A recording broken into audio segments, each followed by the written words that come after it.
Hello, it has been a while, like over a month.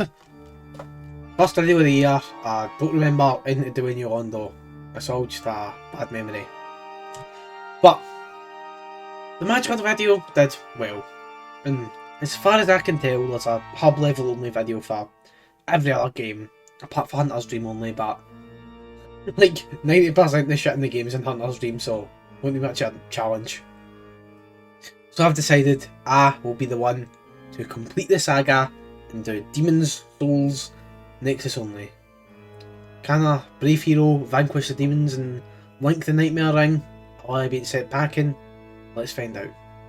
Now, there's a few pretty simple rules here.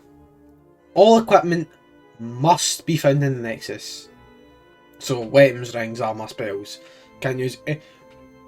Sorry. I can't use any equipment found outside the Nexus. Merchants cannot be interacted with outside the Nexus, other than bring them to the Nexus, and similar to Dark Souls 2, I will use the blacksmith in the Nexus, even though he's inferior to the one outside of it. Key items can be used outside the Nexus. I can use upgrade materials found outside the Nexus, as killing bosses with upgraded weapons doesn't sound particularly fun. Oh, none of my weapons end up doing particularly insane damage. And I can also only use one weapon for each world and one spell per boss. This doesn't apply to defense buffs and weapons buff spells, so like Warden or Enchant Weapon. And my shield and catalysts don't count as weapons unless I'm actually hitting with them, which I never do. But that's the rules over, time to get into the run. Now, I tried to model my character after CM Punk, but I basically immediately gave up, and thus our brave hero was born, TM Dunk.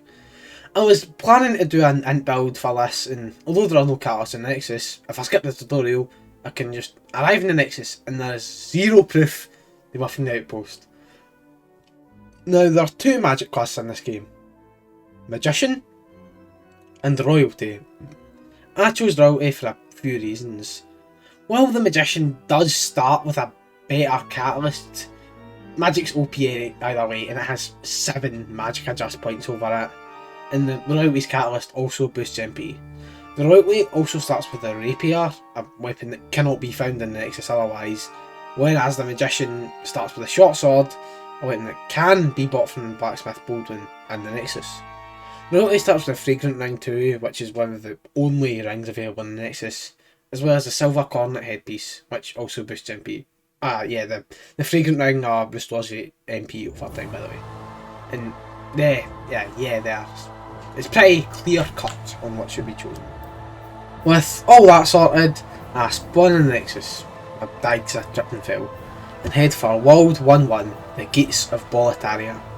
But rather than starting with Rapier, I want to keep it for World 2 due to its pierce damage, which is incredibly effective. So I just beat up some Dragons until I get 1,000 souls, and then I purchase a Short Sword from Blacksmith Baldwin back in the Nexus.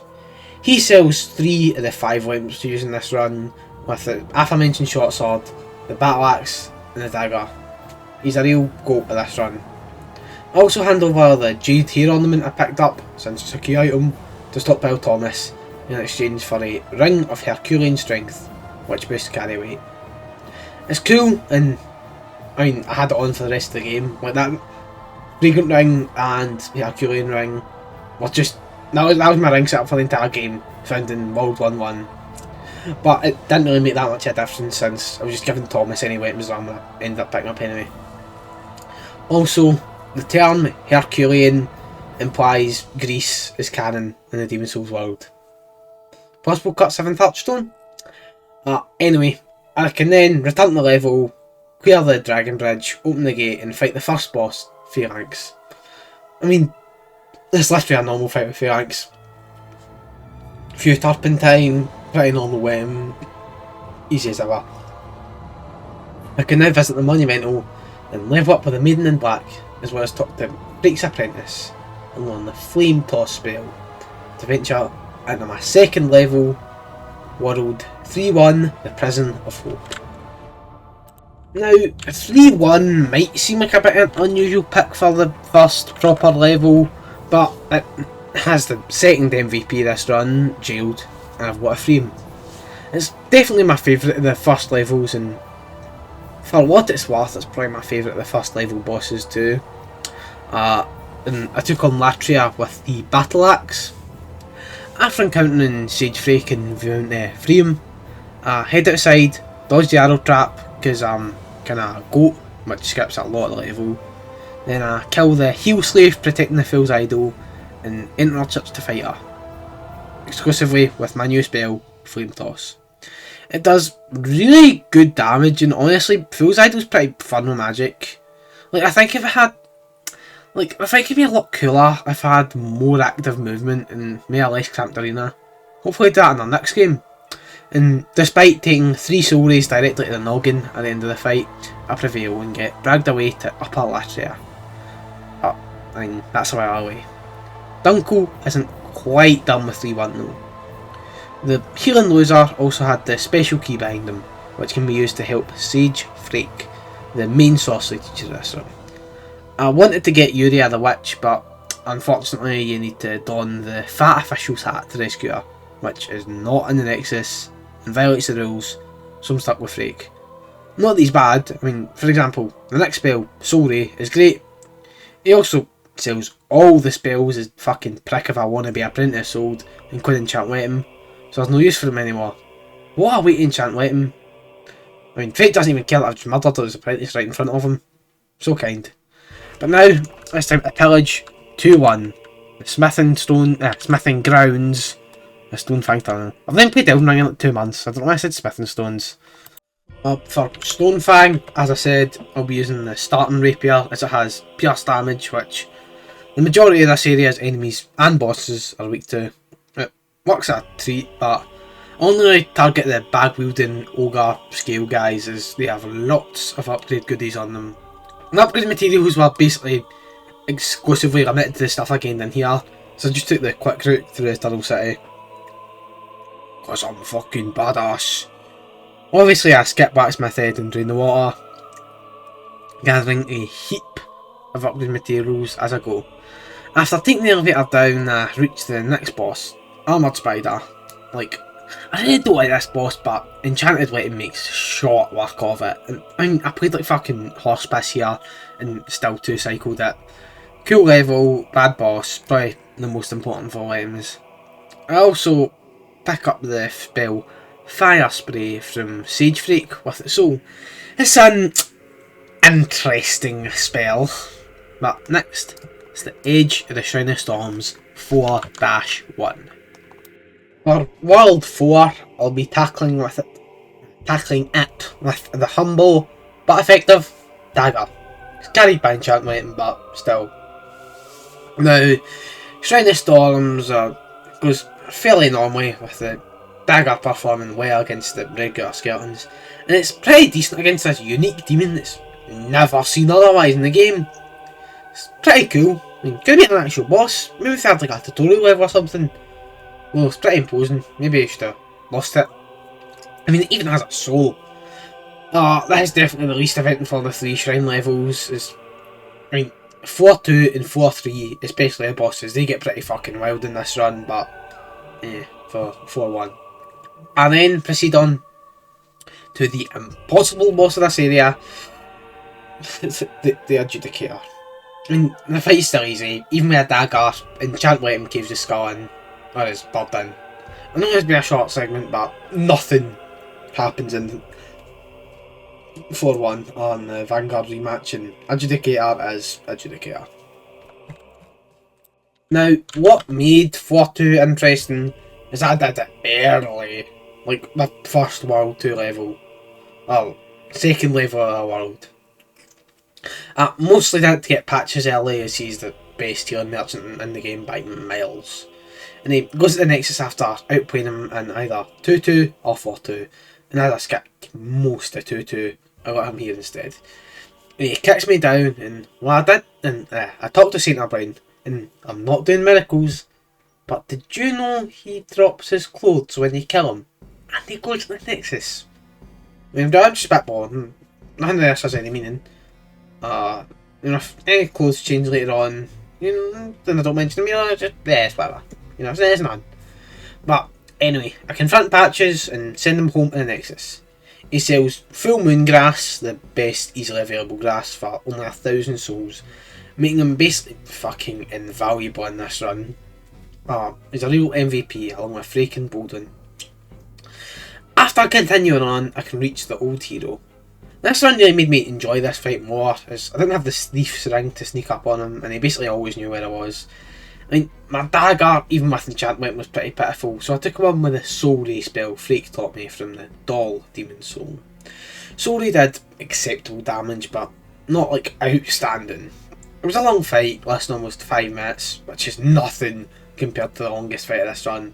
And at the end, I even ran out of MP and Old Spice, so I had to show off my quick menu skills to pop a fresh spice as the Fragrant Ring was taken to bring him down. Really fun fight, definitely top 5 Demon Souls. Unfortunately, his Demon Souls doesn't have a spell. Demon Soul, not Demon Souls, doesn't have a spell, so I just pop it. I enjoyed this fight. Don't know if I can say that about the next fight in the area though, but that's still not for a while. It's time for the Lord's Path, World 1-2. For 1-2, like really nothing happened. I mean, it's a fun level, but it has like 0 influence on the run at all. There's nothing worth mentioning other than the boss, obviously.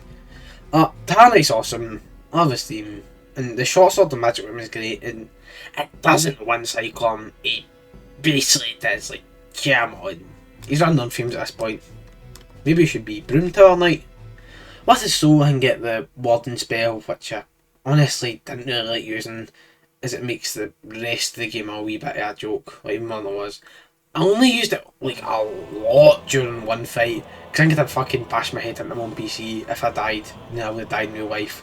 So I was like cautious as fuck during that fight.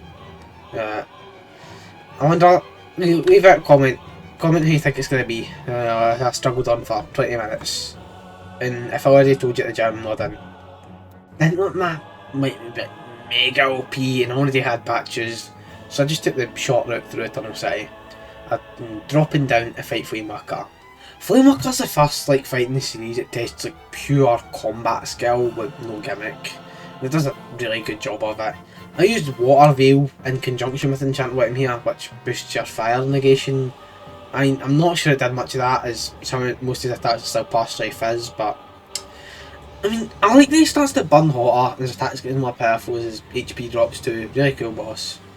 Obviously, his soul's only useful for hanging out with Blacksmith Head, so I'd choose it. And the path is cleared to the first Archdemon of the run, Dragon God, and I might as well go down now, even though I cleared the path to Storm King already. Now, for the first 2 parts of this fight, it just goes as it normally does. Disappointing, but not terrible. I mean, I'll downhill. Dragon God isn't bad. It's just Berry Chaos. It was kind of dog shit, or dog shit. Now, when I get to the final phase, I make a terrible mistake. I mean, I didn't use Soul Arrow on that boss. I was far behind this point.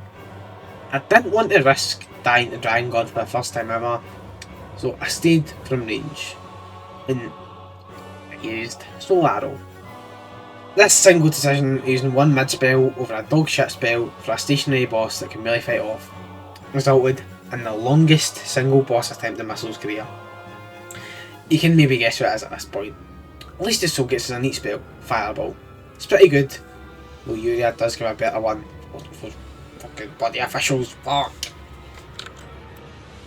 After 2-3, I decided to head to the next Archstone, Upper Latria, 3-2. I mean, I could have went and done 1-3, but that's my favourite level in the game, so I don't want to go blow it and then have 3-3 in the fucking Swamp of Sorrow to do.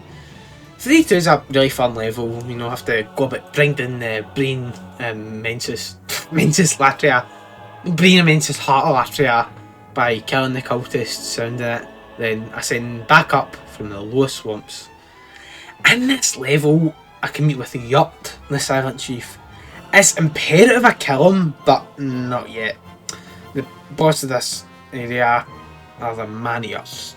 They're awful with melee, but it's kind of a nothing fight with magic. I'd use the Fireboys from Dragon God, and Solely are definitely the best damage spells used this run, like other than the buffs. And it made a fool of this awful boss. If they can't get any of the spells these guys or the Mind Flayers use is pretty annoying. Would have been cool from considering all the Demon Soul gives you is, from what I've heard, one of. If you like this video so far, please consider giving a like, subscribe, comment, share, etc.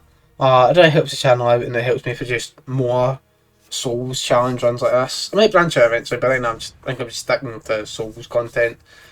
But yeah, it just really helps the channel. Thanks. Now, rather than immediately going to another level, I head straight back to the Nexus and fucking kill ya. Because after bringing back from Latria, 2 random corpses are found in the stairs. Thankfully they aren't actual NPCs, but if you continue to let them live in the area, they'll kill NPCs, including Patches and Freak. So, upon meeting him in the Nexus, I kill him immediately. Why didn't I just push him off from Latria? He drops his armour. I definitely couldn't learn all of it, but after a few points in endurance, I can fast roll with the chest piece, so it actually fits surprisingly well with the rest of my armour. The sort of NPC killing saga isn't over yet, but as boss doesn't spawn, I kill another boss. You may have noticed I have black character tendency, which I need for his boss to spawn. It also kind of screwed me over, but more on both of those later. For now, it's time to finish Latria. Since I was on the RPCS3 fan server, which is why you might have seen the messages, even though obviously it's not a PS5 version and PS3 servers are long dead, I was hoping I'll get an online player, even if I run a lame cheese firestorm build, it'd be cool. But I had no such luck. And by the way, this like mini level is so bad. The red phantom mind flares and a staircase with 0 horizontal movement is W design.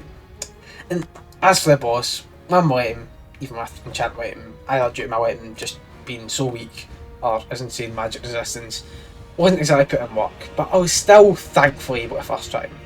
The Soul Soul arrows actually hit pretty hard though. You can get that spell, but blue, not P card from Freak. It'll be great throughout the run. I'm sure it will be. After killing the old monk, Mephistopheles spawns in the Nexus. Mephistopheles is York's boss, and she, seeing our employee is dead, and also seeing that I have Black World tendency, will appear and ask me to perform assassinations in the NPCs in the Nexus in place here. Now, this probably isn't going to be think it is. Instead, I simply get out my axe and car. And fair play to her, out of all the NPCs in the Nexus at least, she came the closest to kill me. Really had me on the ropes when she hit me with a R1 combo. Upon death, she drops the EP Rapier, the Parrying Dagger, which I never use, and the Gold Mask, which I wanted to wear. But it's fucking female only. Gender equipment was the worst part of this game. I mean, it's not even like it's a fucking skirt or anything, it's a mask. It's not gendered. The reason I killed her is because our rewards are all kind of useless, and our ultimate reward is a PvP ring for invasions, which I didn't do at all through this run. The AP's a good weapon, and you know, since all my weapons are already laid out, I'll spoil it. I'm using it for World 5. I want to quickly finish World 4, so I just have 5 done, and I can get to the Bliss 1-3. I mean, World 4, final boss, not that hard, right? This was the longest any winning attempt has ever taken me for any Souls boss, and probably any non-turn based RPG boss ever. Shout out Tendo and his 700,000 health from Yakuza 7. Storm King usually takes like 2 minutes. Grab a Storm Ruler, kill 3 his mates, bash him in like 6 hits. Simple. Problem is, Storm Ruler isn't in the Nexus. So use a bow, but I didn't start with a bow, and none can be bought in the Nexus. So use that spell, and that I did. I had 2 spells at this moment. Omen Soul Arrow, which couldn't hit to save its life. It really isn't Omen, it's just a delayed Soul Arrow. Play with the gun, play with the done good damage, but it wasn't practical. So that left me with a Fire Spray. Fire Spray is a fast, spammable fire spell. Sounds great. I mean, that's pretty good range, you can use it while moving. The thing is, this is all an exchange, but awful damage, like genuinely 10 a hit. When I need to chase down a few storm beasts for every fight, just got draining. By the time I won, I actually only got the big man himself down twice. The first, I immediately died. Oh, it sucked. I was so tempted to break the spell game. I mean, I could just leave Solaro belly kick for down mode. I could have killed him easily. Maneater's such a shit boss, who cares if I use a spell for him? But I persevered. And I didn't just go through a will, I got a strategy. There's a house that provides covers from projectiles from the left and right. I could still be hit from the front, but I had ample space and time to spam Warden and heal Winded. I wasn't doing a lot of damage, only about 6 to every full cycle. I could only get him his way back, but not on his way like... Look, so, you know he sort of spawns, and he comes in, and he heads back. I couldn't get him as he was coming in, but I could get him as he was coming back. But the damage was at least consistent. And after 20 full minutes of this invigorating gameplay, the king got dethroned. I really should have just finished Dragon God off with a rapier. With that, it's time for the ultimate world, the Valley of Defilement. For World 5, like I said, I'm using the AP rapier dropped by Mephistopheles. Similar to 2-1, I really have nothing to say about 5-1. Not 2-1, 1-2, except 1-2 is a good level. I mean, Leechmonger does about as well as what Leechmonger does against a fire weapon.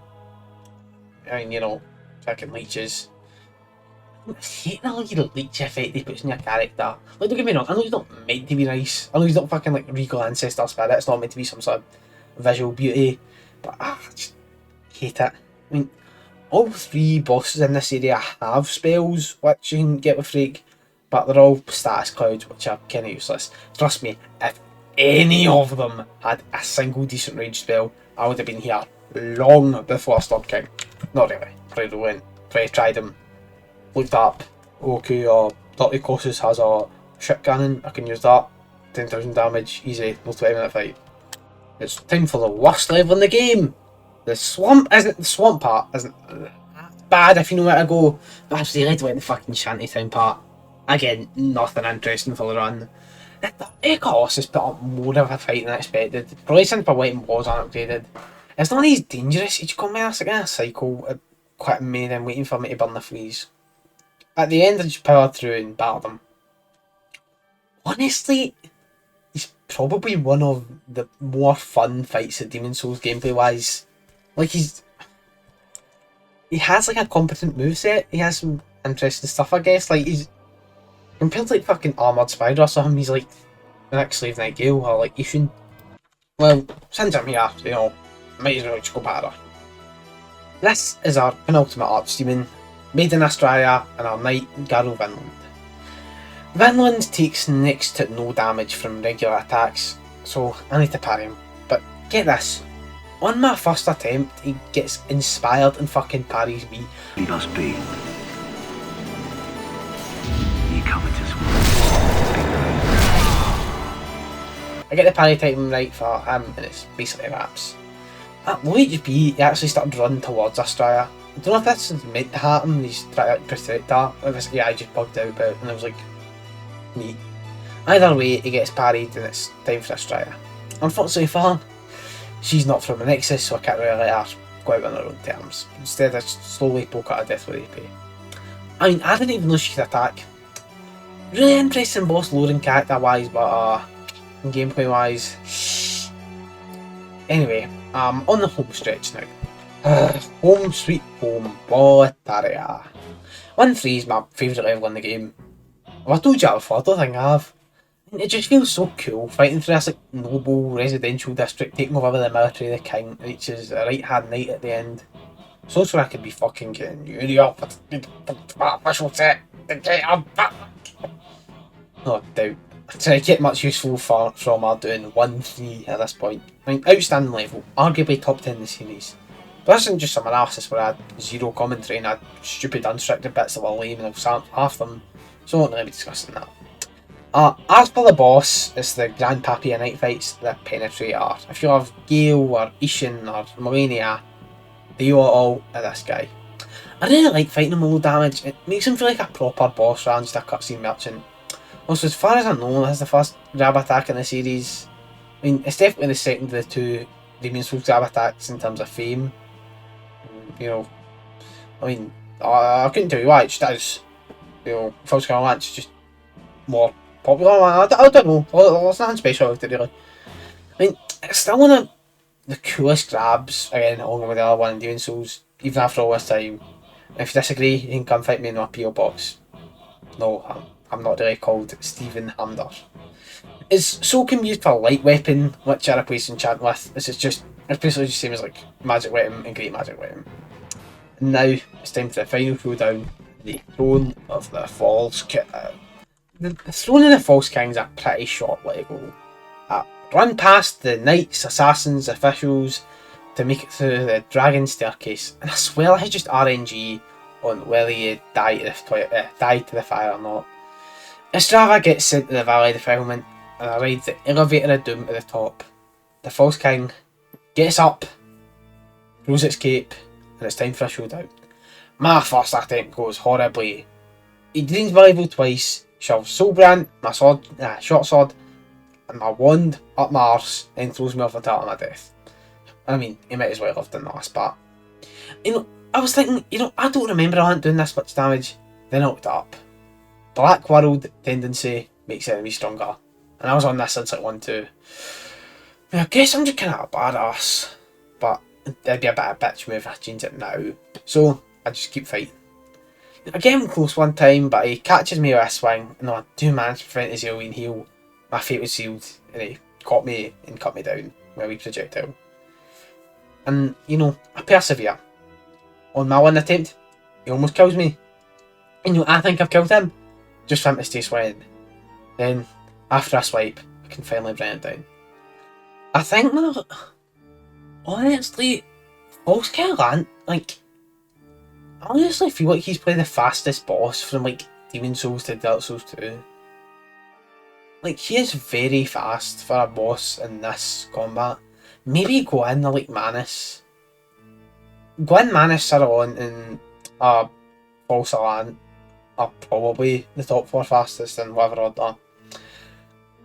Either way, Allant invites us down to the Nexus for a chat, but things are different in the Nexus. Freaks went mental.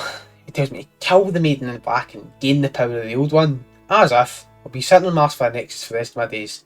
I like it here. I will not be leaving. But to do that, to get that right, I have to go below and seal the old one or something like that. The Maiden in Black pulls me down below the Nexus, and it's a beach. What's not to love? This place has a beach. This is a really awesome area, and in my opinion it doesn't get talked enough. It's not to a proper level, it doesn't have any enemies, it's not long. But something about the ruins of this ancient civilization we know nothing about on this beach. With a giant godlike creature. The fact that there's life here as birds can be seen, it's just so sick. We want Demon Souls 2, but no FromSoft involvement, just Blue Point. I think I speak for everyone when I say this is better than that Luzard Gale's fucking stupid ancient civilization dunes. Two nobody's fighting over nothing, am I right? But after admiring the view for a bit, I head inside the old one, buff up with Warden and Home and Soul Arrow. As for my item, I spun a wheel and it landed on the AP, so I'm using it. Pretty good since never used it on any of the particularly hard first bosses. And this one's a fucking doozy. True Allant is dangerous. He sort of takes everything dangerous previous bosses and just merges it.